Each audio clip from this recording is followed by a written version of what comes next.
104 വയസ്സ് പിന്നിട്ട അലീമ ഉമ്മ നമ്മുടെ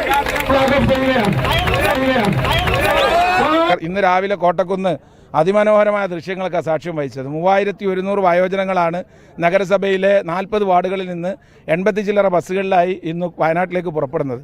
ഞങ്ങളിതുകൊണ്ട് ഉദ്ദേശിക്കുന്നത് വയനാട് കാണിക്കുക എന്നുള്ളതാണ്. അത് അതിനകത്ത് ചെയ്യുന്ന ഒരു വൺ അമംഗ് ദ എലമെൻ്റാണ്.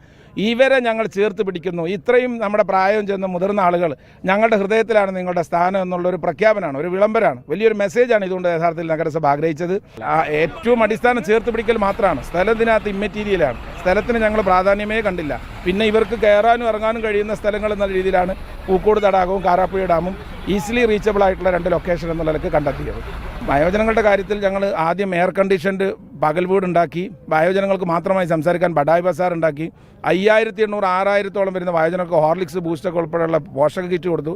100 ആളുകൾക്ക് സൗകര്യമുള്ള ഷെൽട്ടർ ഹോം അടുത്താഴ്ച ഉദ്ഘാടനം ചെയ്യാൻ പോകും. വയോജനങ്ങളാണ് നഗരസഭയുടെ ഏറ്റവും പ്രധാനപ്പെട്ട ഫോക്കസ് ഏരിയ.